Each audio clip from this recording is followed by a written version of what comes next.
Last question. Charles II, his butler sent this in. Via his butler. Via Al. What's the best injury to fake leading up to competition? Strong question. Best fake injury. Sorry. Best fake injury to pretend to suffer leading up to competition. So, I've got body power on Sunday.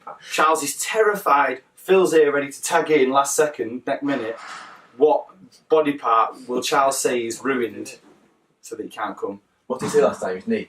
Well, knee. Nothing wrong with knee, was There's it? knee. What was it when you pulled out right now? That was a pure structural breakdown. Of the mind. Yeah, that was neurological. And that's the point with this. It's all about the mind. If you have no shed game and you've got a niggle and it's competition in a few days, you do it. Same any sport. Yeah. If you ever go to a competition feling good, you probably not do it right. Mate, when I used to fight every single camp.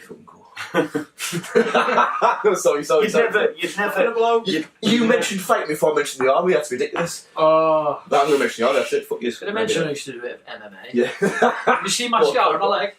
Anyway. Don't get it out, mate. Don't get it out. So, you'd never ever have a fighter get into the cage, get to fight without having a niggle. Something. You'd put it at the back of your mind. I think I had like some intercostal damage when I had my last fight, and I couldn't wrestle for 6 weeks leading up to my fight because anytime anyone hit my chest, it was just like unbelievable pain. But I trained around it and fought anyway. Yep. So if you've got a niggle leading up to a competition, unless you're mentally broken and you're absolutely terrified of coming 40th out of 41 people, which isn't a bad thing. Which isn't a bad thing. No, I'm not saying that's it's a what bad I was thing. saying there with the amount of competitions coming up, and even in the gym or even right down to the classes and stuff, people look worried about what everyone else is doing. It's like, what did so and so get? Yeah. And it's no longer a healthy thing. It's causing massive anxiety, and people are worried about what everyone else is getting. Well, no one gives a fuck. If I looked at my numbers compared to other people, I'd probably hang myself. Well, that's it. I remember a lot of people. A lot of people really. I got the vibe from quite a lot of people, not just in the gym, like within the community. People I know. Community. Greg Glassman. I mean, coach. Right. you have a chat. You have a chat about the open, and they're like, "I'm not doing it. Why? I don't fancy it." When really, deep down, it's because they're going to be what they're saying on is the board. Scared. Yeah, they're scared. They're scared of saying, "Here's an honest reflection of my fitness in a certain test against Dave's," and they're not as good as Dave at that. Yeah. And it's like Dave sounds alright. He's a regionals athlete. I think Dave's been to regionals. Right, definitely went in like 2011 sectionals. Sectionals, but he's got respectable numbers still. He's doing well. I think he's going to be a good masters athlete. So what you should really be thinking about when coming up to competition is, can I improve my or training anyway? Can I improve myself? If I got 6 minutes 50 on Jackie, and next time I test it, I get 6:30. I can be happy. I should be really happy with that. Measurable progress. Yeah, and I shouldn't be really happy that you got 6:29. I should be really upset you got 6:29. Yeah. I should be happy that I've improved. I know. Yeah. I've improved by 20 seconds. Yeah. Basically, if you're doing a competition, you've signed up for it. Stop flapping. Just a bit of banter. Stop making fake injuries. I think with CrossFit as well, with a lot of them that are going to competition because it's so massive scale now. It potentially is the first thing they've done sporting wise since school, and all this. It's like all the sports day, sports day comes back to them, and it's not that serious. It's not. No one cares. It's just no one cares. And the thing is, you might go into that competition and you might have one gleaming moment out of it. You might come up to a workout that you really like, and you place really well, or you might. I remember I PB'd McLean in a competition, and it's like wow. And the competition nerves and all that sort of stuff. It's all worth it for the experience and the feedback you can give yourself after competition. It's like, I did really well on that, but I did rubbish at that. I need to work on it, improving it. And only if you're honest with yourself can you take that away and then improve yourself as an athlete. Yeah. That is the ideal.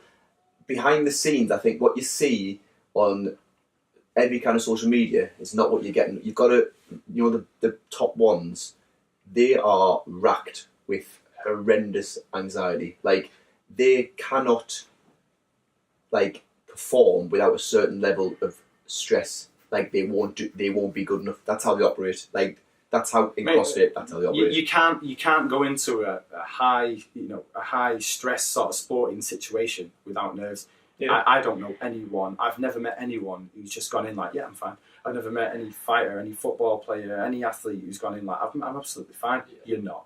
You're not. You've got loads of anxiety, but that's part of the fun. That's part of it. And if forget it. Post my guys, they're on the same thing about like rehearsals and when people say like, as long as you know you've done what you could have done for the day, that's good enough. So that's the thing today about Johnny Wilkinson, how he'd use an audio as like his coach had done with him, and they'd be in the background, they'd be playing the sound effects of the matches. He'd just sit there for 20 minutes, he'd just rehearse. He knew his job, he was the best in the world, and he'd done it thousands and thousands of reps, but he'd still sit there and just have a moment to think like, this is what I need. That's what I'm going to do. Oh, hello. Good hell, you fucked the whole thing now, haven't you? You fucked it up. Can we sit down, Ed? We're talking about injuries. Best fake injury to tend to suffer leading up to a comp. Let's make sure you're in, lad. Should we get Lauren Rosen as well? May as well. I thought we had a meeting. It's the best one. You're in. What fake injury do you like, Ed? My best fake injury? Yeah. You're shitting coming up about to a competition. Sunday. Well, I actually did Rainhill. So you did it. Completed it. Yeah, remember that. My favourite injury is always the shoulder, because I've got a history. Look, I can raise it. A history of shoulder injuries and very poor mobility. So do you think that like, because everything you do is so exposed on social media that people are terrified of? Someone could just go, Rainhills, here's the list, is 1 to 60 from Sunday, and Dave is 29th. Oh my god, I'm 29th and I seeded 11th. I must be shit. I've never thought that. I've never taken myself in such high regard that I think I'm any better than I am. I think it's more the case that people believe their own hype. They create these videos. They sit at home. They watch the videos of themselves. Get sponsorships. Convince themselves that they're better than they are. Yeah. They convince themselves they're better than they are. Yeah. And then when it comes to it, they realise that they're actually not that good. I actually listened to the guy who got caught cheating in the games. Oh yeah. I actually listened to a podcast where he was interviewed and he explained his reasoning why. Not that I agree with the reasons why he did it, but what he was saying was that he had put that much pressure on himself to be there and be that man. Yeah. And people were, the expectation of his gym and the people around him. What his was clients, he caught for?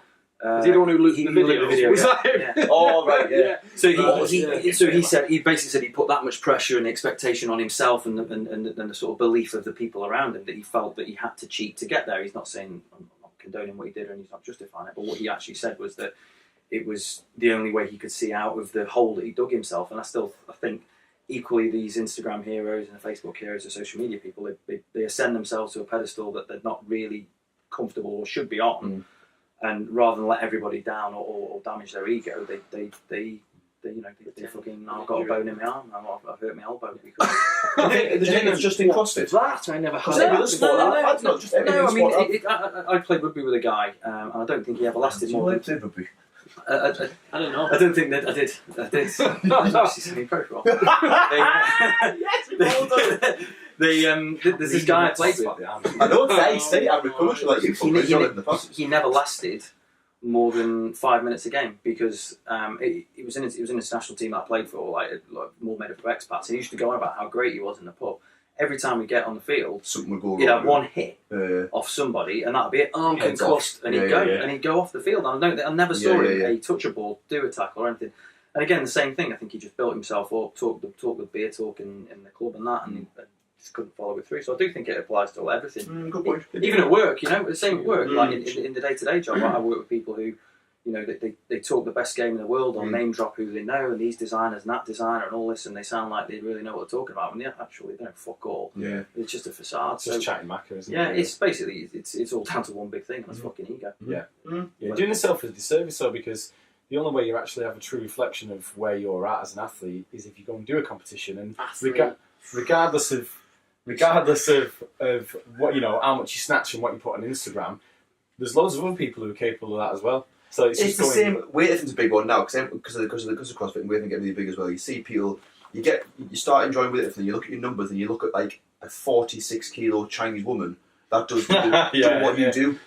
How's that affect on you? But it's all right. Yeah, like, do you know what I mean? Fine, she do that.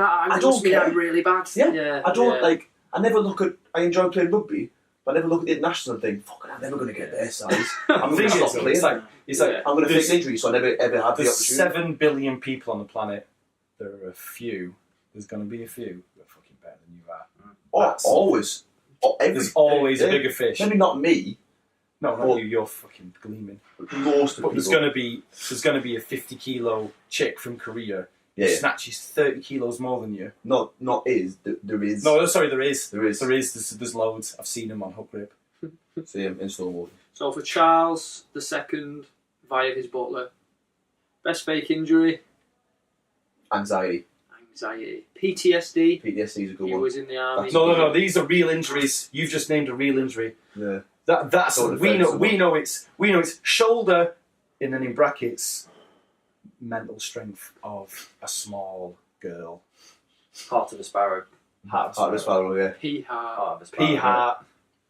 shoulder, Yeah. rotator cuff. Yeah, rotator was a good one. Rotator cuff is links to mental health. Nailed it. Yeah. Sweet. Do some comps. I think we got through them all, yeah. Where are the beers and strippers? I know. We've got beers. I'll strip. I was going to see if there was that then. You all. Thanks for having me, boys. Fired. Eddie.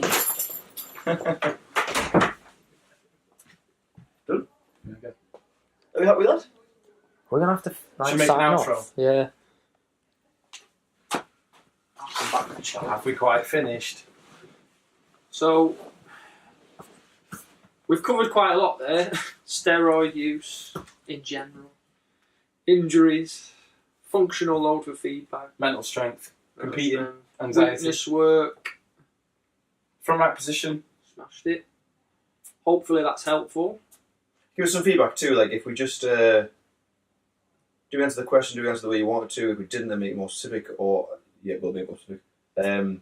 So we know next time what we're going to do, because we love just talking, but it's got to be Yeah. a benefit to you as well. So Yeah. But we need to do it in a way that you engage prefer. with you. Yeah. What if you liked how we did it? Speak about the good points. Speak about what we can improve on our methods of giving this information back to you. And send us more questions. Cool. Megan, Smashed ask the it. coaches. Happy days. We don't need a hugger out, do we?